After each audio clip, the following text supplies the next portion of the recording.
What hole was this? Number 14. It's a par 3. Well, I didn't take a 6. No, I took a 4 for fuck's sakes. I did take a 4 because I 2-putted it. What's number? Number 14, the par 3. Yeah. I took a 4. Yeah, you did. So I was only 15 over today, apparently. I was a lot over. Okay, we're rolling. Just Are we? you know. Yeah. Oh. Mulligans and Hackers Golf. Welcome back for another episode. Golf has not been easy lately. Well, when is golf ever easy? Mulligans and Hackers rule number 1, golf is hard. And it has been particularly hard the last little while. I am struggling to get in the 80s. And if I'm in the 80s, it's 88, 89. We golfed today with our club fitter, the guy that we use, Bob, and double bogey number 1. This is me. Yep. And I was like, I was in a really good frame of mind going down there. Shitty part about that is I hit the fairway. A par 5 beginning hole, so par 5. I hit the fairway. I'm in great shape. Great shape. Fuck, has my bunker play lately been shit? Yeah, it's not. I don't know if you're Holy rushing when you get man. in there, or you're not fully committed to your shot, or you're not. Like, your whole game feels like it's sped up. Like, it does. It really feels like you're like, you make a bad shot or you get a bad outcome and your game just speeds up. And then it speeds up more, and it speeds up more, and it speeds up more, and it just compounds until it's just like back to old Alvin blow up style. It took me 3 shots to get out of a bunker today. Yep. It took me 3 shots to get out of a bunker men's league night on Wednesday. Oh, which... Yeah, we got to talk about it too. Oh, yeah. Shit. We can talk about today's round and we'll get to it. Oh, I was like totally, I was like, well, what the hell are we going to talk about? We got a few things to talk about. But, yeah, like, everything in my game is, and you've seen it today, like, we had a chat about it on the course. I was a little frustrated today, but I enjoyed the game because I enjoyed the guys we were playing with. We had played with Bob on Thursday. Yeah, we got a round out with him, even though we got poured on the first hole. And and I didn't play well. Imagine that. But then we had set it up that we were going to play this weekend in a couple rounds this weekend.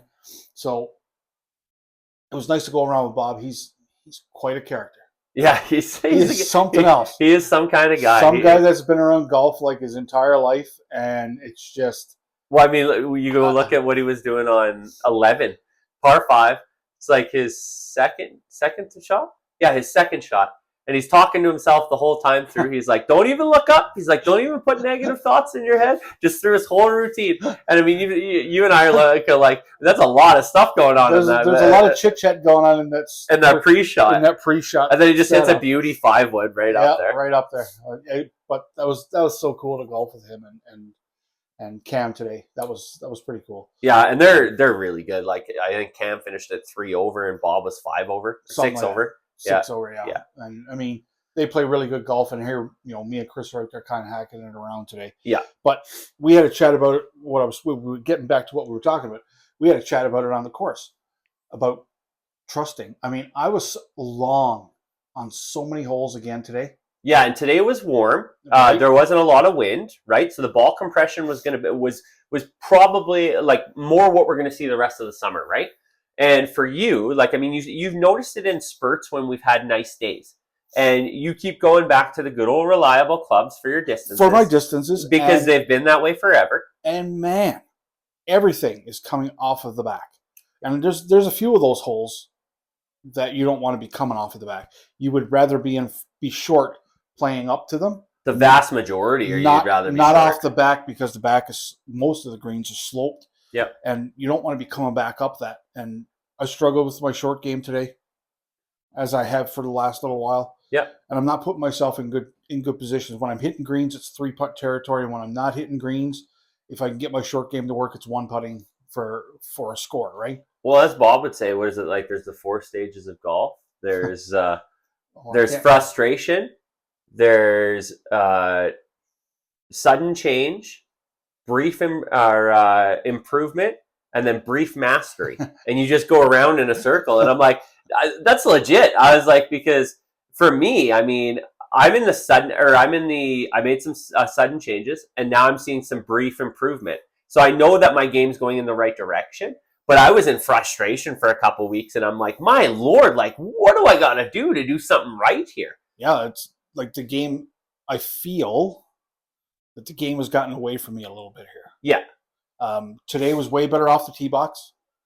I think I really only duffed the 1-on-6. Yeah. Which I really, again, 6 is a scoring hole, and to duff it off there was. Well, even if you duff it, you can get there, but it doesn't give yourself much of a chance to get your potential birdie or par, right? So, but again, off the tee box is fine. It's everything on the other end of that tee shot is really, it's left. Yep. And previously I would be uber frustrated, ready to shut it down and just go in that dark hole of misery when I'm going to the golf course. But I'm looking forward to going again tomorrow. I want to go and just play. I'm going to go do the same routine I did today, go down and take a few shots on the driving range. Get a little putting in, just not do too much focused work before the round, but just get loosened up and then go and see if I can see how much better I can get around that 18-hole course. Yeah, our routines are very different. So I mean, I'm down there an hour early all the time because I have a very set routine now where I go through my extra large bucket of balls, and it's not even about hitting the balls. It's about hitting 5 wedge shots, 5 mid-iron shots, 5 wood shots. Then I'll hit like 5 or 10 woods, try and make them on the fairway, or like I give myself a fairway to hit, try and hit as many as I can. Then I'll play 5 par 5s where I'll go wood because I've taken the driver out of my bag. So I'll go like 3 wood or 3 wood off the tee, and then I'll go mid-iron or a hybrid, and then a wedge. And then and with my approach shots, I focus on one of the flags as a target, whatever happens to be in that distance. And I find that it's just being more intentional with my practice. So it's helped me bring a lot of what I've been doing on the range to the game. And then I'll finish by hitting some wedge shots. And then I usually like to play, like I basically play the 4 par 4 or 4 par 3s. Because lately I've really been struggling with the par 3s, not necessarily Medicine Hat. But when we've played our rounds for the Alberta Golf Tour, the par 3s have killed me. And they shouldn't, because I usually play the par 3s really well. But so I usually go and I'll play all 4 par 3s. So whatever the distance is on the par 3, I'll pick the flag out there, and I'm like, that's your target. That's how you're trying to get as close to that target as you can. And then play them and then be intentional with that. And I found that it's a slow process, but I'm starting to see improvement, which is nice. Like I said, I finally took the driver out of the bag. Just said, hey, you know what? Today I tried 3 wood off the tee. Worked for a little while. A little 5 wood off the tee. Yeah, I see with your tee game, like you played with the 3 wood, you hit a couple of really good shots. Then it kind of started to deteriorate for you a little bit. Then you picked up the 5 wood, had a couple of really good shots, and it kind of started deteriorating. When you get to that point, you hit a couple of good shots to start. When you start to deteriorate, actually looking for more yardage out of it instead of just playing what the club is going to give you on that hole. You're looking for more yardage. And I shouldn't be. And you get out of your rhythm. Yeah. And I mean, then you start coming over the top and you start that snap hook left. Well, and we talked about this, right? You did lose a couple right today, like straight right. It wasn't even right? It was and those are open face. Those are open face, but your shot when you start to get a little, I want more yardage, is that snap hook to the left, and there's lots of tree lines up the left. Well, and that comes back to pace. We talked about this on the driving range, right? Like I said, I've been really focusing on a slow, deliberate takeaway because that keeps my return to the ball slower.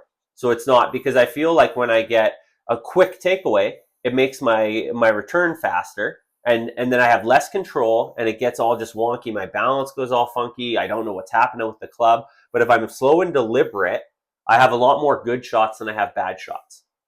And I mean, today, like when, if I hit a bad one or a couple bad ones, I'm like, okay, that one goes in the bag for a little bit. We'll grab something else, go off the tee, and do my thing. And I mean, I had to eat a couple big holes today because of a couple penalty strokes. Which Yep. whatever, that's part of the game. But overall, like I mean, I birdied two. Like you never birdie two, never birdie two. It's a tough hole. Like I hit a great drive, I hit a beautiful approach. It was basically a tap in birdie, Yeah. and I'm like, okay, like never birdie two. The par threes I played pretty well today. I was pretty happy with that. I mean, overall, like yes, I had a couple lopsided numbers, and I had I think one or two doubles. Like way too many three putts on the back. It was ugly. But I had a ton of one putts on the front. But overall, like I was actually quite happy with how my game was today. And I mean, we played today. We're playing again tomorrow. I'm prepping for Pine Brook on Monday. Like you guys will be listening to this podcast, and I'll be in the middle of my round because I'm teeing off around 1:00 for the AGT event. So I'm trying to get some confidence and a game plan going that works for what I need. Looking at the tees that I'll be playing and like getting around that course, I don't need to hit a wood on most of the tee boxes. Like, I mean, I might hit one on a par 5 or something, but I mean, even then I probably don't need it. But I mean, most of the par 4s I can get around with a 4-5 hybrid or a 6-iron. And just, I mean, yes, I'll have maybe a pitching wedge or a 9-iron in, but I'm okay with that because I'm starting to hit those clubs a hell of a lot better. I wish I was hitting something better. Yeah, you're just been, I don't know what it is, man. It's like I was really focused on working on my grip today. Yep. And yeah, there's some things. It's definitely a lot of the technical part of my swing. But to be fair, I don't think you've been spending very much time at the range lately. No, you are correct. You are correct. I think you gotta. I'm struggling to get to the gym. I'm struggling to get to the range, and the golf itself is kind of intermittent. If that makes sense. Yep. So yeah, and then that's just the way the summer started. Here. Early season funk. Yep. And like you said, in years past, you would kind of but I think throw it in. But I do need to get some more work in on the range. But yeah, it's just shit gets in the way. Yeah. And you just got to deal with it, right? And I'm dealing with stuff that I don't know technically how to deal with, especially like long stuff and trusting shorter irons, hitting an 8-iron where I normally would hit a 7. Yeah, right? and that's hard because you're going through changes. And hitting a gap wedge where I would hit a pitch wedge, like those type of things is like you should be hitting this green, and number 8 today, which is a tough hole. Yeah, right? Yep. I hit my driver. I was in good shape. I was just off in the first cut, and I was outside of the 150-yard marker, front pin, and I'm like, this would be a your hybrid shot. 5. Yeah, the 6 hybrid. So I take out my 6 hybrid, hit a great shot, hits the front of the green, rolls all the way to the back, and rolls off the back. To be fair, that green was hella hard because I had a 7-iron and a distance was good on that iron, and I absolutely smoked it, and it bounced probably 20 yards in front of the green, bounced on and rolled all the way to the back. So that green was hard, but yes, you take one less club there, and it's a front pin. So I mean, in that case, you having played that hole enough, you should know that the miss is short because you don't want to be above that pin. Yeah, you want to be below it. And I guess that's the part that I'm struggling with now is the picking the safe shots to not hurt myself. And I'm hitting a 7-iron where I should be hitting an 8. I'm hitting an 8 where I should be hitting a 9.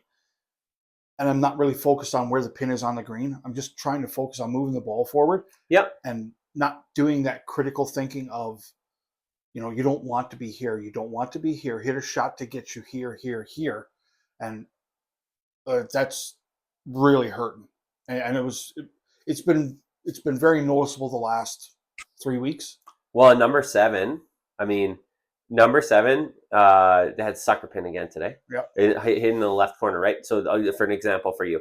So I went right at the pin because I can carry the bunker because I hit high wedge shots. You actually made a very smart play. You put it center green, let it roll to the back, 2-putted for your par, and got the hell out of there. Mm-hmm. That's a smart strategic play.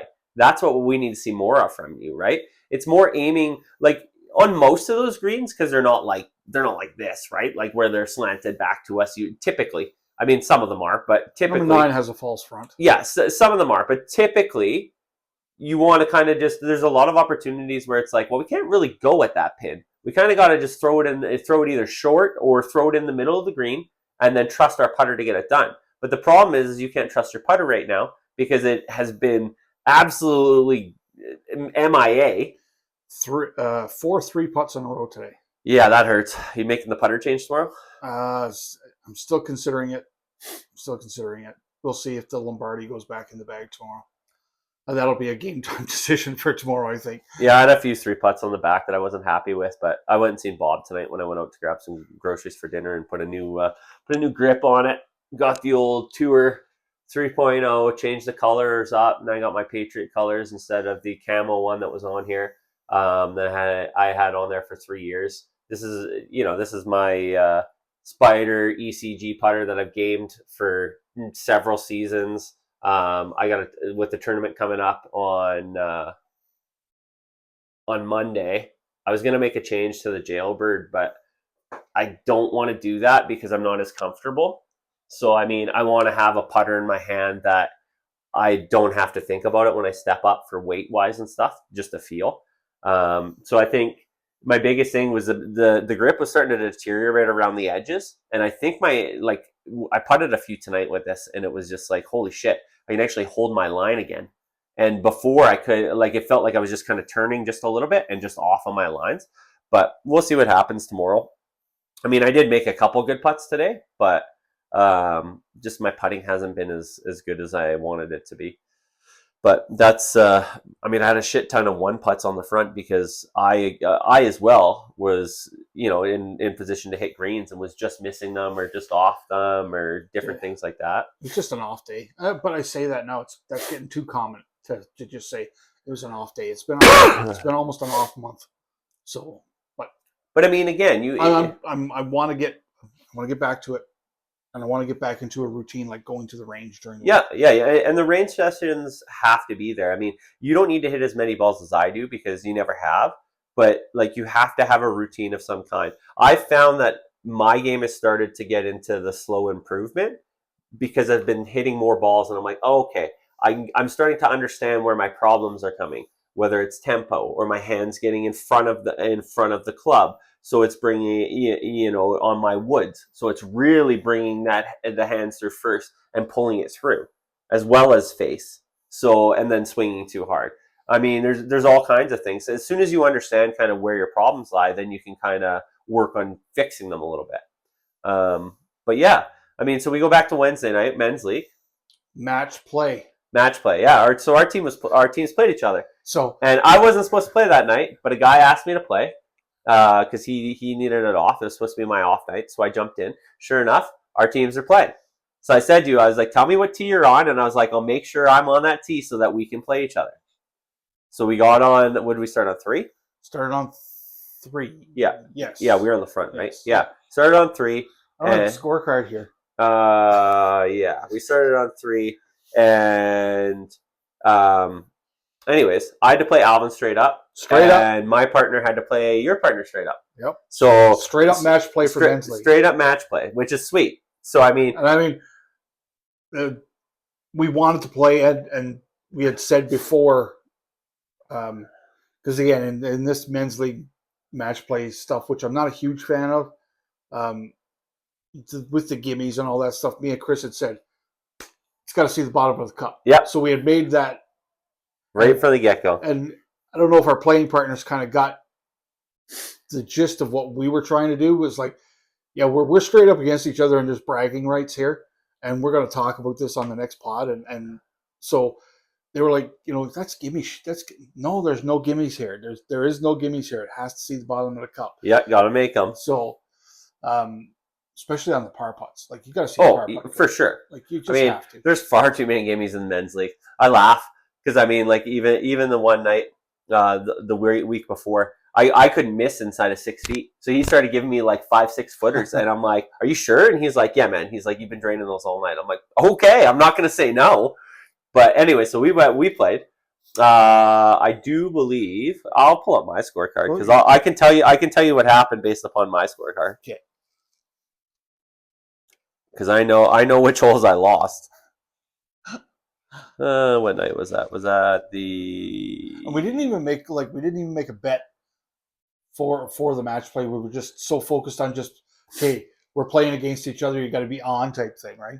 All right. So we started on number 3, par 5. Oh yeah, you won this hole.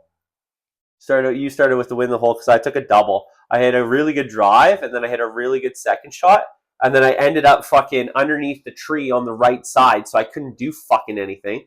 And then I think I ended up going into the bunker or something like that, popping on, and I went over. It was just a shit show, cacophony of errors. So, anyways, you won hole 3. One up after one. Yeah, hole 4, par 3. That was KP. Yeah, that was a KP. I believe we both bogeyed. Yeah. Yeah, because I was off the back because I sculled my ball up there, and I tried a little 7-iron bump and run. Bad choice because it ran real far. Anyways, so we ended up both bogeying that one. So half the hole. 5. I bogeyed. I think you bogeyed that one as well. I think you got that one. Or no, maybe you took a 6. Yeah, I took a 6 on that one and brought it back to even through 3. Even yeah. So we're both at 1.5 points through 3. And then number 6, I bogeyed. I don't know what you did on that one. What did you do on 6? No idea. I don't have the scorecard, and we're using my phone to record. 6 could have been. I want to say 6 was a split again, because I don't think you got worse than a bogey on that one.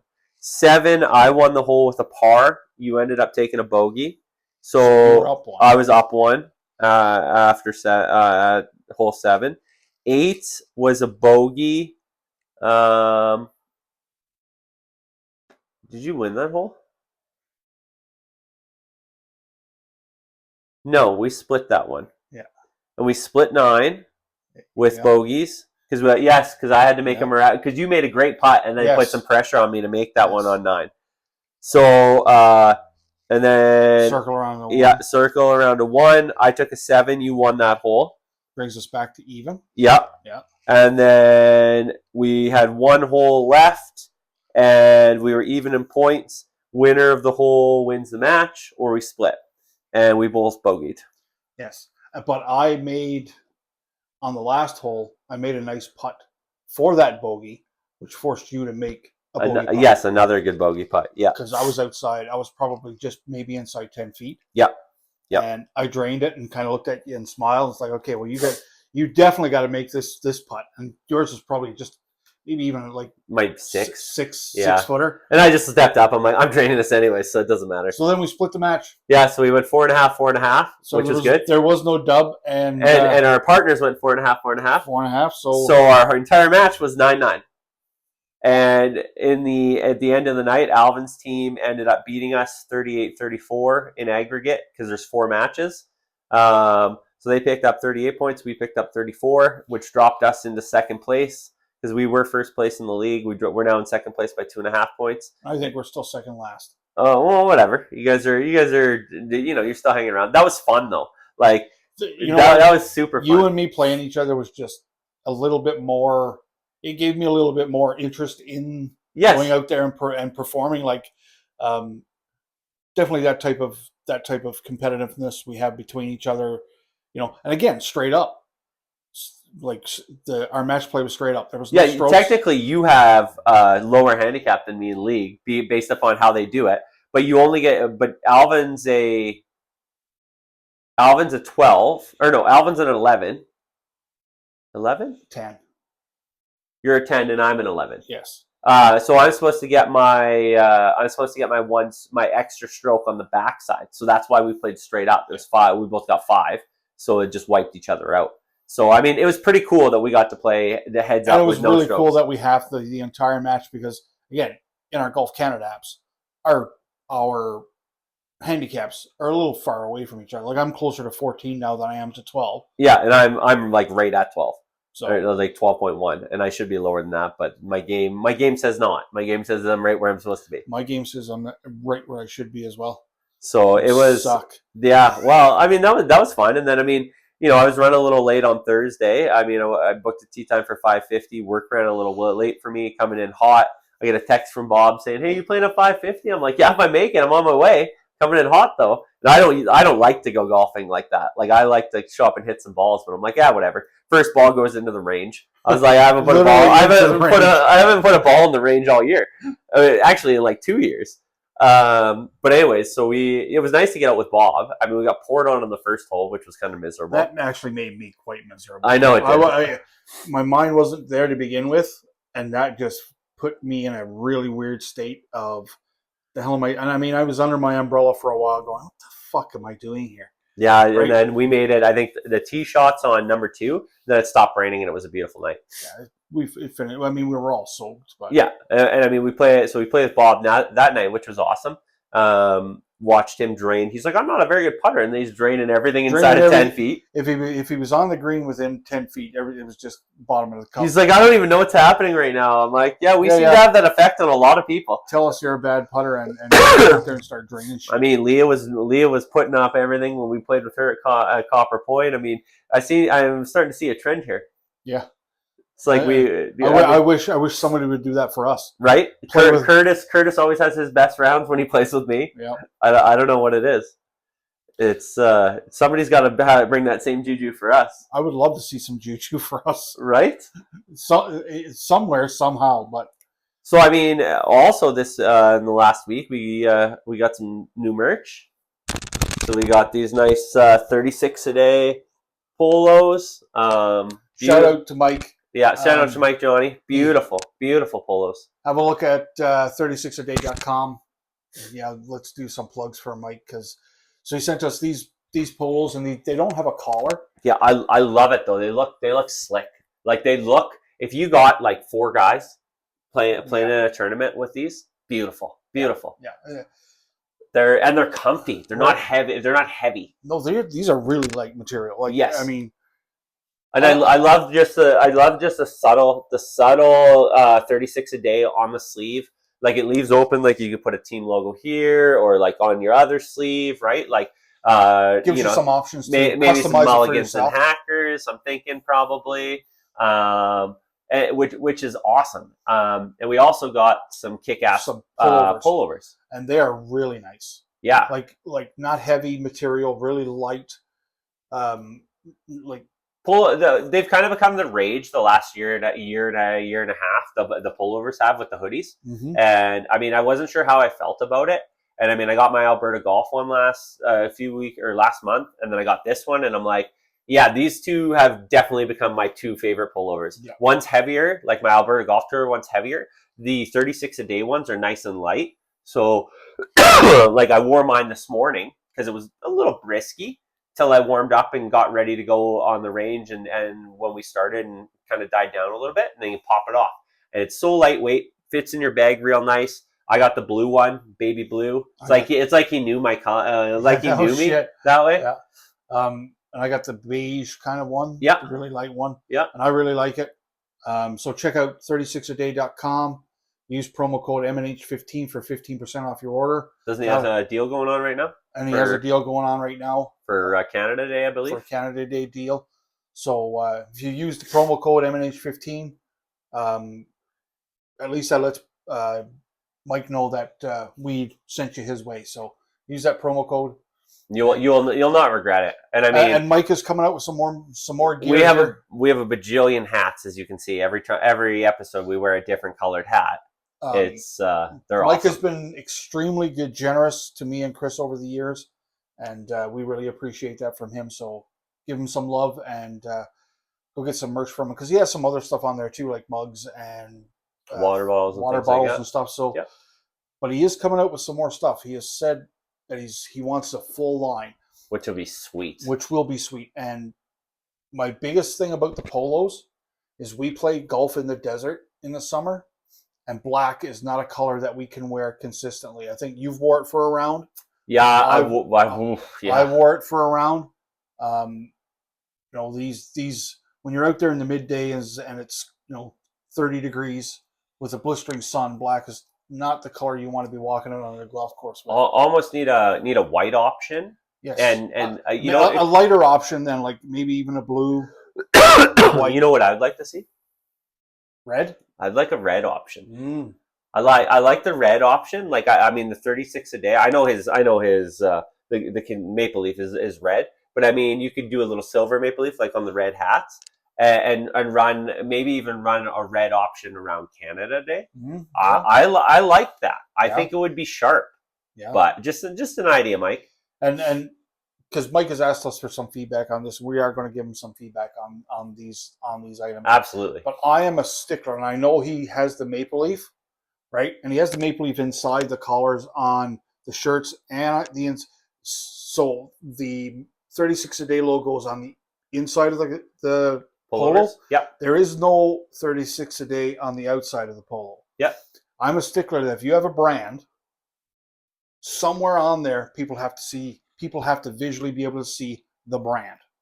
So I like, and I know the leaf is there, but I like the idea of 36 a day being printed somewhere on so people can see, whether it's on the sleeve, whether it's behind the neck type thing. Yeah, that's not a bad idea. I like, the 36 a day because it's a great term for golf, for a golf brand. Yeah, you know how many times my 36 a day caps get confused with Toronto Maple Leafs? Like Yes. Every single time I wear a blue one. Every single time. But I would love to see 36 a day somewhere. Like where this patch is, see a 36 a day, right? Even on the hats, 36. Yeah, or like run it along the side. Run alongside. I think but the more work you get on a hat with the leaf and right. Yeah, the more expensive it gets. That's just natural. But to have that option there, yes, is something we'll talk to Mike about. But I mean, except like again, it's super comfy, super light. I mean, even though they're black, I wore it on one hot day, and I mean, I didn't mind it on the top. And then we wore it on the rainy day on Thursday because I showed up in the same polo you did. The material is just fantastic. So, and a great shirt and a great guy and a great brand. So, yep. Make sure you go over there and support it. Find something you like, and make sure you let them know that we sent you there by using the promo code MHNG 15%. The MNHG 15. Yeah, MNHG for 15% off. Yeah. And check out the sales going on now. Absolutely. Right up to Canada Day. Yeah. I don't think we got much else, do we? Well, I'm excited to hear about Pinebrook. That'll probably be the next episode. I'm excited to see what I can do. There's groupings are threesomes instead of foursomes. I'm not at Pinebrook because it just didn't work out for me, and that kind of sucks that you're going to get one extra event in.